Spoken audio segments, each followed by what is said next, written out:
नमस्कार, एक बार फिर से स्वागत बा भोजपुरिया सीरीज के आज के एपिसोड के अंदर। तक का हाल चाल बा। देखिए, आज के जो सेशन बाटे बिहार बोर्ड 10th के सिविक्स के चैप्टर नंबर 4 लोकतंत्र की उपलब्धियां के ऑब्जेक्टिव आज हमनी के करे वाला बानी सन। जो कि सोशल साइंस के सब्जेक्ट बाटे ओकर भी ऑब्जेक्टिव आज के सेशन में हमनी के करे वाला बानी सन। जितना भी ऑब्जेक्टिव बाटे ई चैप्टर नंबर 4 के अंदर से जितना बने वाला बा, जितना संभव हो पाइल बा, हम उस सारा ऑब्जेक्टिव के आज के सेशन के अंदर उठा ले बानी। तकरीबन 40 गो ऑब्जेक्टिव जे बा आज के सेशन में बनल बाटे। और ई जोन चैप्टर बा उ बहुत छोटा चैप्टर लगा, ज्यादा बड़ा ना रखा। मुश्किल से हमरा बुझाता 4-5 पन्ना के रखा, मतलब 10 पेज के आसपास कहल जा सकता कि उतना पेज के रखा। तो उतना में से काफी बाटे 40 गो ऑब्जेक्टिव जे बा। बहुत अधिक प्रश्न तो ई चैप्टर से ना पूछेला और कुछ खास बनत भी ना रखा ई चैप्टर से। फिर भी जितना इंपॉर्टेंट हो सकल बाटे हम ई चैप्टर से इंपॉर्टेंट प्रश्न जे बा हम इस सेशन में उठा के डाल देले बानी। तो चलिए वीडियो में आगे बढ़ल जाओ। उससे पहले एगो छोटा सा अनुरोध करे के चाहता नहीं कि चैनल पर पहले बेल आइल चैनल के सब्सक्राइब करी, बेल आइकन दबा के नोटिफिकेशन पर क्लिक करी, अपना दोस्त यार लोग के साथ शेयर भी करी। हाँ, टेलीग्राम के लिंक डिस्क्रिप्शन में दिहल गइल बा, जाके ओकरा के ज्वाइन भी कर सकतानी।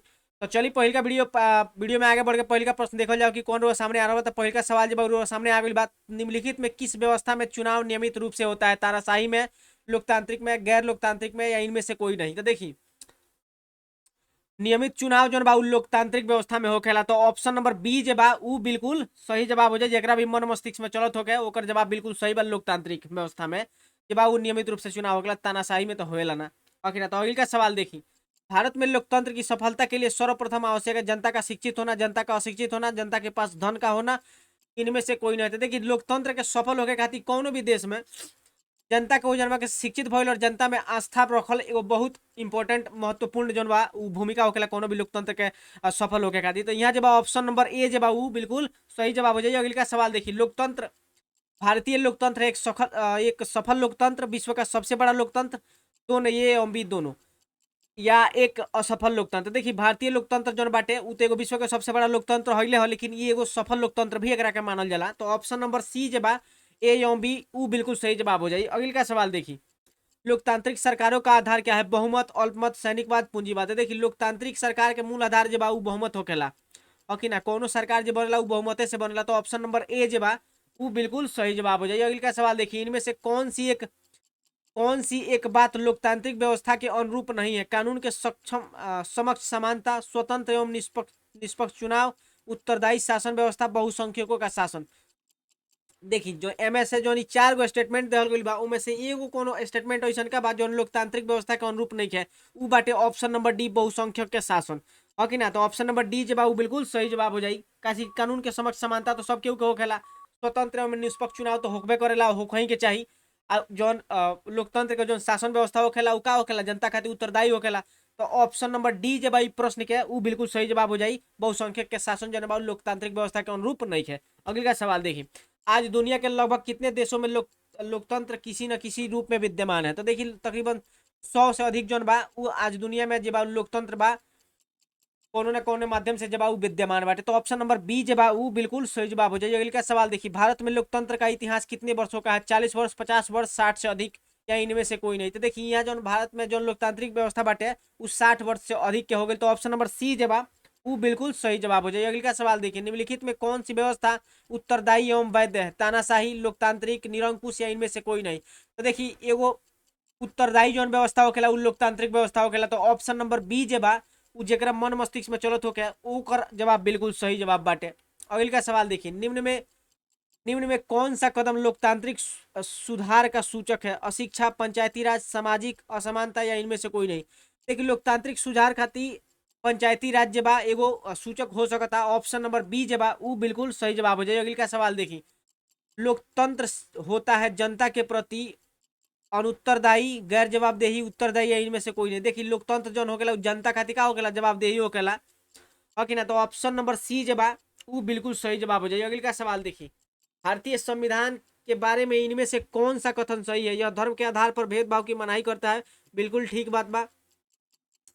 यह एक धर्म को राजकीय धर्म बनाता है। गलत बात। लोगों को कोई भी धर्म मानने की आजादी नहीं है। ऐसा तो नहीं है, जिसको जो मर्जी है वो अपना धर्म मान सकता है। महिलाओं को मतदान का अधिकार का अभाव है ना? ऐसा बात तो नहीं कि महिला लोग के भी अधिकार बाटे मतदान देवे खातिर, वो लोग भी मतदान कर सकता अपन। कि ना? तो ऑप्शन नंबर ए जब यह धर्म के आधार पर भेदभाव की मनाही करता है, ऑप्शन नंबर ए बिल्कुल सही जवाब हो जाए। यह प्रश्न रहे पिछलका सेशन के अंदर। आज से 1-2 एपिसोड पहले के अंदर में प्रश्न में कुछ डिफॉल्ट रहे, बतैले भी रहनी कि क्वेश्चन में कुछ गड़बड़ी बाटे, तो उ प्रश्न सही करके हम एमे डाल देले बानी। 11 नंबर प्रश्न।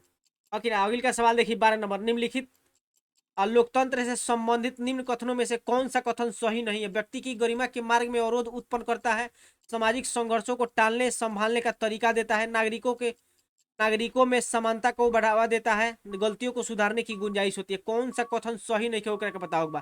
तो व्यक्ति के गरिमा मार्ग में अवरोध उत्पन्न करेला, ई जौन बा, ई जौन सवाल बाटे, इस सवाल के जवाब जरूर लिंक के कमेंट सेक्शन में देगा क्लास खत्म भइला के बाद। और इस सवाल के हम क्या करें, कम्युनिटी पे भी पोस्ट कर देम, ताकि अपना सूझबूझ के हिसाब से कि कितना सोच पाओता, कहाँ तक कर पाओता, कुछ जानकारी भी हमारा पता चले। तो 12 नंबर प्रश्न जब या तो कम्युनिटी पर वो लिंक के मिलिए जाई, और कमेंट सेक्शन में भी क्लास खत्म होने के बाद देवे बाटे जवाब। अगली का सवाल देखिए, लोकतंत्र के परिणाम के संदर्भ में सही कथन कौन सा है? लोकतंत्र में किसी प्रकार के टकराव की संभावना नहीं रहती है, हल्का हल्का तो रहबे करेला।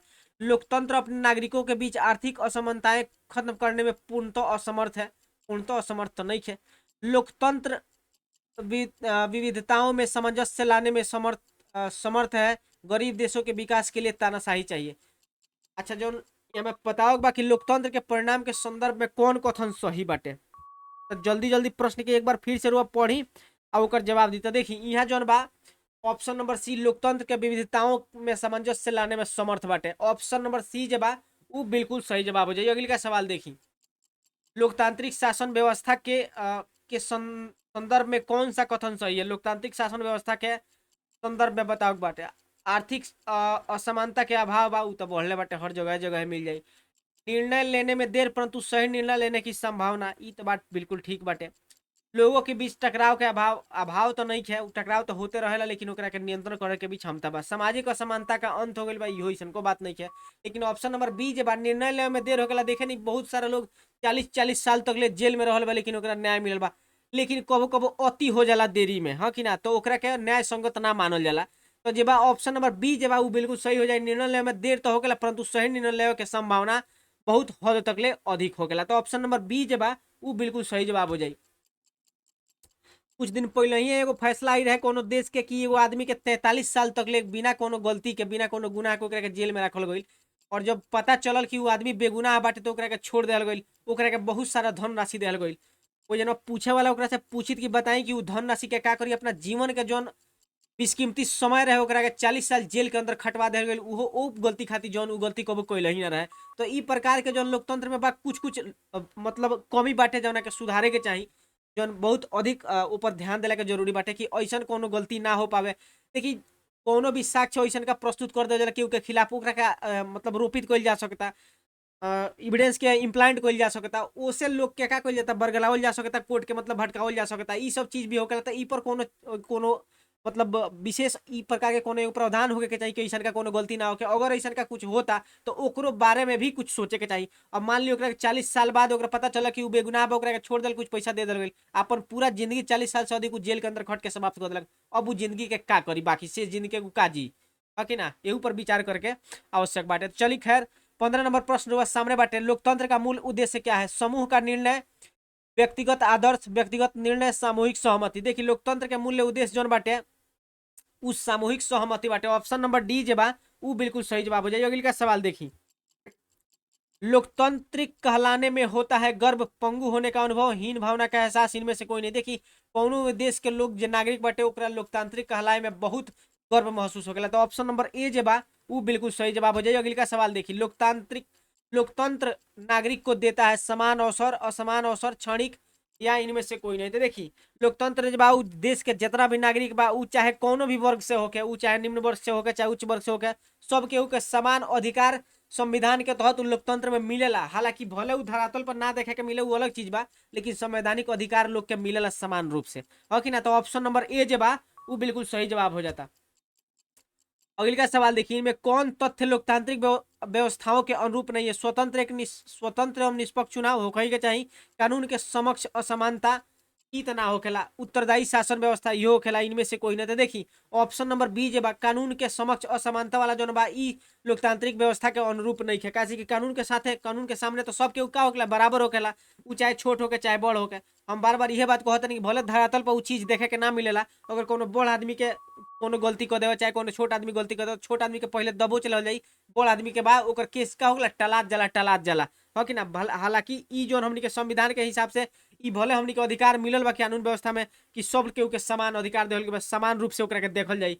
ओही से कानून के आंख पर पट्टी बांधल गइल बा कि ओकरा सामने केहू छोटा बड़ नहीं होके खातिर सब केहू बराबर बाटे।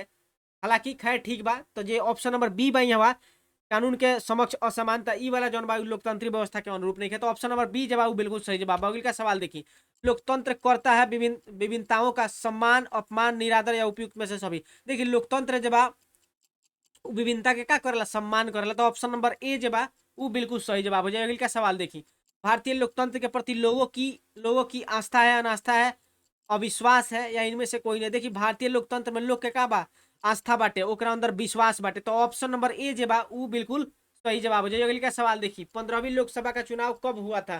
2007 में, 2009 में, कि 2005 में? 9 5 14 2009 के अंदर भई रहे, जना में मनमोहन सिंह के फिर दोबारा से ताजपोशी भई रहे। तो ऑप्शन नंबर बी जे बा उ 21 नंबर प्रश्न के बिल्कुल सही जवाब हो जाए, जेकरा भी मन मस्तिष्क में चलत हुई ओकर जवाब बिल्कुल सही बाटे। अगले का सवाल देखिए, लोकतांत्रिक व्यवस्था होती है आर्थिक मंदी का, आर्थिक खुशहाली का, आर्थिक बदहाली का, आर्थिक गिरावट के। देखिए लोकतांत्रिक व्यवस्था जौन होखेला वो आर्थिक खुशहाली खातिर होखेला। तो ऑप्शन नंबर बी जे बा वो बिल्कुल सही जवाब हो जाए, जेकरा भी मन मस्तिष्क में चलत होगी, जेकर जवाब ये मतलब सोचत है कि होई कि ना होई। तो ये बिल्कुल सही जवाब बा, ऑप्शन नंबर बी बिल्कुल ठीक बाटे। अगले का सवाल देखिए, भारतीय लोकतंत्र निरंतर बढ़ रहा है अवनति की ओर, ह्रास की ओर, विकास और उन्नति की ओर, निम्न स्तर की ओर। देखिए भारतीय लोकतंत्र जौन बा विकास और उन्नति की ओर बढ़ रहल बाटे, ऐसा का किताब में लिखल बा। हालांकि रोलिंग के वर्तमान दृष्टिकोण से का लगता है कमेंट सेक्शन में रोलिंग के बताओ बाटे कि केने जाता हमनी के भारत के लोकतंत्र। चलिए खैर किताब के दृष्टिकोण से ऑप्शन नंबर सी जवाब बिल्कुल सही जवाब। अगले का सवाल देखिए, लोकतंत्र की सफलता निर्भर करती है नागरिकों की उदासीनता पर, नागरिकों की गैर कानूनी कार्रवाई पर, नागरिकों की विवेकपूर्ण सहभागिता पर, नागरिकों द्वारा अपनी जाति के हितों की रक्षा पर। तो देखिए लोकतंत्र के सफलता जब उ नागरिक के विवेकपूर्ण सहभागिता पर निर्भर करता। अगर नागरिक जब सब के आपन स्वार्थ साधे लगे कि हमार जात बढ़िया, हमार धर्म बढ़िया, तो का हुई लोकतंत्र में के हानि हुई हो जनमा, हो कि ना, लोकतंत्र के हरास हुई। तो ऑप्शन नंबर सी जवाब बिल्कुल सही जवाब है। लोकतंत्र के सफलता खातिर नागरिक के विवेकपूर्ण सहभागिता बहुत जरूरी बाटे। तो ऑप्शन नंबर सी बिल्कुल सही जवाब। अगले का सवाल देखिए, लोकतंत्र का कौन सा सही गुण नहीं है?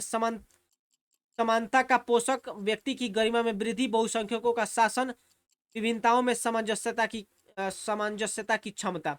देखिए लोकतंत्र के जो सही गुण बा उ बहुसंख्यक के शासन ना होके के चाहिए, है कि ना, समानता के पोषक भी होके के चाहिए, व्यक्ति के गरिमा में वृद्धि भी होके के चाहिए, हर केहू के सम्मान मिले के चाहिए, ओकरा भी मतलब समानता के अधिकार मिले के चाहिए। अब मिले के अधिकार तो मिल नहीं बा, हालांकि उ धरातल पर उ सब चीज मिले के चाहिए, लेकिन बहुसंख्यक के जन बा उ शासन ना होके के चाहिए, ना तो का हुई तनाशाही टाइप के हो जाई, है कि ना। तो ऑप्शन नंबर सी जवाब उ बिल्कुल सही जवाब हो जाए। अगले का सवाल देखिए, लोकतंत्र का सर्वोच्च गुण है शिक्षा का अभाव, जनसंख्या की अधिकता, बहुदलीय पद्धति, नागरिकों की गरिमा में वृद्धि। इस सवाल के जवाब रोलिंग के कमेंट सेक्शन के अंदर देगा क्लास खत्म भइला के बाद, है कि ना। ये जनमा नहीं देगा लाइव में, क्लास खत्म भइला के बाद देगा। अगले का सवाल देखिए, भारत एक लोकतांत्रिक राज्य है, निम्नलिखित में किसमें यह घोषणा की गई है? प्रस्तावना में, पाठ में, कानून के पुस्तक में, नागरिक शास्त्र में। तो देखिए भारत के जो भारतीय संविधान की जो प्रस्तावना बा ओकरा अंतर लिखल गई बा भारत एक लोकतांत्रिक राज्य है। तो ऑप्शन नंबर ए जे बा वो बिल्कुल सही जवाब हो जाए। अगले का सवाल देखिए, लोकतांत्रिक व्यवस्थाओं में निम्नांकित किन मुद्दों पर सफलता पाई? राजनीतिक असमानता को समाप्त कर दिया, लोगों के बीच टकराव को समाप्त कर दिया, बहुमत समूह और अल्प समूह के साथ एक जैसा व्यवहार करता है, समाज की आखिरी पंक्ति में खड़े लोगों के बीच आर्थिक पैमाना कम कर दिया। तो देखिए लोकतांत्रिक व्यवस्था में सबसे पहले का जो सफलता प्राप्त कैले बा राजनीतिक असमानता का ही खत्म कर दिला। केहू भी चुनाव लड़ सकता, जेकरा जे निम्न स्तर के होके, जे उच्च स्तर के जेकरा मतलब जैसन का होके समाज के कोनो कोटि के कोनो वर्ग के जेबा क्या करता है राजनीति में उतर सकता है, अपन चुनाव अगर लड़े के चाहे तो वो लड़ सकता है। तो ऑप्शन नंबर ए जेबा वो बिल्कुल सही जवाब हो जाए। अगले का सवाल देखिए, लोकतंत्र की उपलब्धि में सबसे अधिक सहायक है निर्धनता और शिक्षा, विषमता, विकास। तो लोकतंत्र के उपलब्धि में सबसे ज्यादा जो सहायक बाटे सहायक जो बा विकास बाटे, जगह जगह विकास होता ही तो लोकतंत्र के का हुई उपलब्धियां और अच्छा हासिल हो जाए, लोग के जीवन स्थिति में अगर सुधार होत रही, समाज में सुधार होते रही, समाज के कल्याण होत रही, विकास और बेहतर होत रही, तो का हुई लोकतंत्र के उपलब्धि जोन बा वो अच्छा खासा हासिल हो पाई। तो ऑप्शन नंबर डी जे बा वो बिल्कुल सही जवाब हो जाए। अगले का सवाल देखिए, लोकतांत्रिक व्यवस्था की केंद्र बिंदु होती है संसद, राष्ट्रपति, जनता, प्रधानमंत्री। लोकतांत्रिक व्यवस्था के केंद्र बिंदु जो होकेला वो जनता होकेला। अगर जनते ना होके तो संसद का करी, राष्ट्रपति का करी, प्रधानमंत्री का करी। तो केंद्र बिंदु जो बा वो जनता बाटे, है कि ना।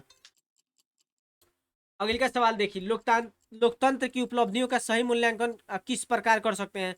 लोकतंत्र मूर्खों की सरकार है, समय और धन का अपव्यय, अपव्यय मतलब होकला अत्यधिक व्यय, विविधताओं का साम्राज्य, एक उत्तरदायी शासन व्यवस्था। देखिए लोकतंत्र का उपलब्धि के सही मूल्यांकन जे बा एक उत्तरदायी शासन व्यवस्था से कइल जा सकता। तो ऑप्शन नंबर डी जे बा वो बिल्कुल सही जवाब हो जाए। अगले का सवाल देखिए, किस आधार पर लोकतंत्र को सर्वोच्चतम शासन कहते हैं। निर्णय में देर, राष्ट्रीय भावना के अभाव, राजनीतिक चेतना के अभाव, जनमत पर आधारित। देखिए कोनो भी जो लोकतंत्र बाटे ओकरा के शासन तब कहल जा सकता जब उ जनमत पर आधारित होके, है कि ना, ओकरा अंदर तनाशाही वाला फील ना होके, जौन टच होकेला उ ना होके के चाहिए। तो जनमत पर जौन आधारित होई उ लोकतंत्र के सर्वोत्तम शासन कहल जा सकता। तो ऑप्शन नंबर डी जवाब उ बिल्कुल सही जवाब हो जाई।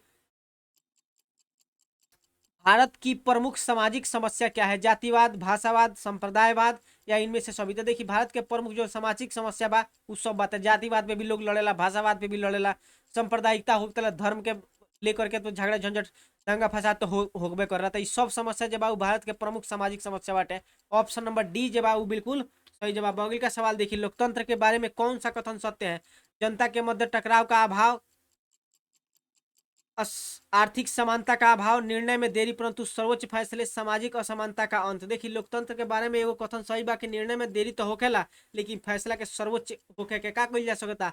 मतलब विचार कइल जा सकता, इसे सोचल जा सकता कि निर्णय में भले देरी होता लेकिन भरोसा कइल जा सकता कि सर्वोच्च फैसला आई, उत्तम फैसला आई या सही फैसला आई। तो ऑप्शन नंबर सी जवाब वो बिल्कुल सही जवाब हो जाए। अगले का सवाल देखिए, एक उत्तरदायी एवं वैध शासन है। लोकतंत्र में होखेला, राजतंत्र में होखेला, सैनिक तंत्र में होखेला, तानाशाही में होखेला। तो देखिए एगो उत्तरदायी जो शासन व्यवस्था होखेला, अब वैध शासन व्यवस्था जो होखेला उ लोकतंत्र के अंदर होखेला। तो ऑप्शन नंबर ए जे बा उ बिल्कुल सही जवाब हो जाए। अगले का सवाल देखिए, देश में निष्पक्ष चुनाव कराने की जिम्मेदारी किसकी होती है। देखिए चुनाव जो होखेला उ तो चुनाव आयोग के अंदर ही होखेला, निर्वाचन आयोग के अंदर ही होखेला।